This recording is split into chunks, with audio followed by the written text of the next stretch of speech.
Hey friends, back on January 8th I made a video. I posted it to Reddit. It was on the OGL version 1.1. A lot of people seemed to think I was either supporting Wizards of the Coast or slamming them.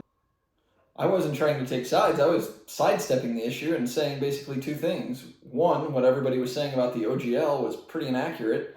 And two, there's plenty of tabletop RPGs out there. D&D is just one of hundreds.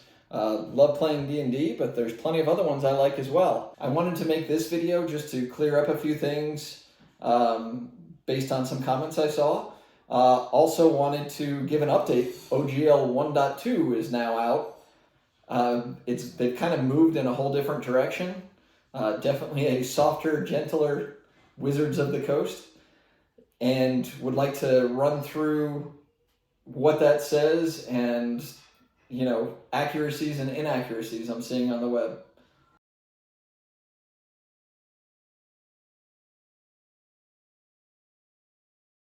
So in the last video, I kind of showed a whole series of different RPG games. One of them that I kind of promoted a little bit, and just by virtue of the fact that I like it, was Savage Worlds Pathfinder.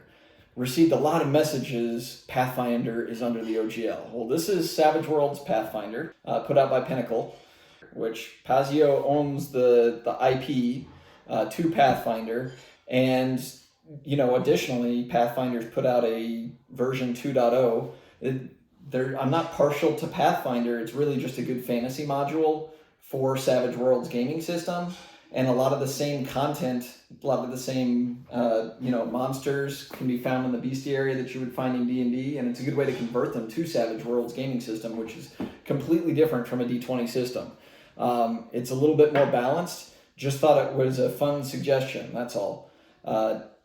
Something to try instead of D&D for people who seem to be wanting to look for other gaming systems.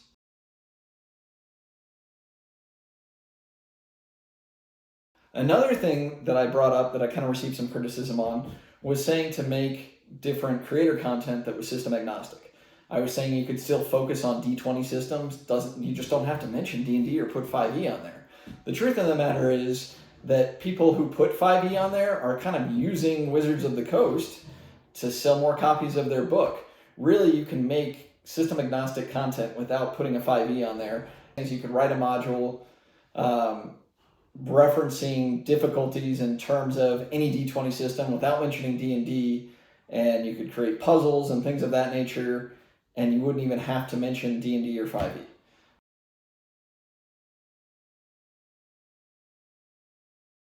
So one other thing I didn't really get too far into in the last video, and this is kind of a moot point because it's basically in relation to the OGL 1.1, you can't copyright game mechanics. So a lot of what people were concerned about didn't really matter.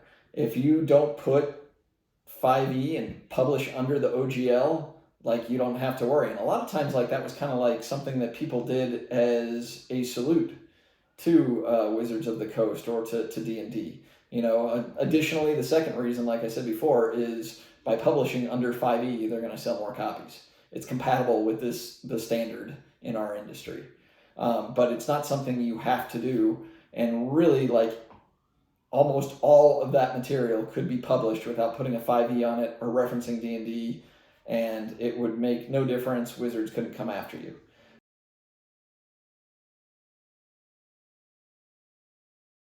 Since the last video, the OGL 1.2 has come out. It's definitely a kinder and gentler legal document or legal proposal draft, as it's got printed all over it. And one thing I will say is they seem to have backed off everything that people were freaking out about except for online stuff. I understand a lot of people do play D&D online. For me, in playing games, one of the reasons I like to play games is because I'm in front of a computer all day. I'm an engineer. And one of the reasons I play games is to not be in front of a computer. So it doesn't apply to me, but I do understand people have concerns. I think they are kind of moving towards more of an online community. And this is kind of what Magic the Gathering, which I also used to play, did. And, for some people, it killed the game. I don't play Magic anymore because I don't want to play it online. I'd rather play with somebody in person.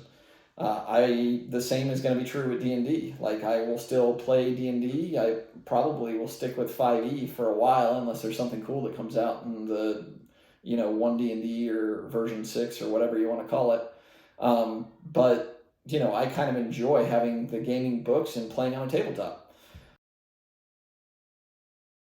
At the end of the day, I don't want to offend anybody in the D&D community.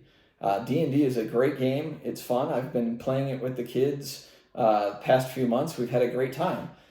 But I am a gamer, and there's nothing wrong with occasionally playing other games. I'm a tea drinker as well, and I drink a variety of different teas. So I'll continue to play Dungeons and Dragons 5e. I'll continue to buy other games and continue to support all tabletop gaming.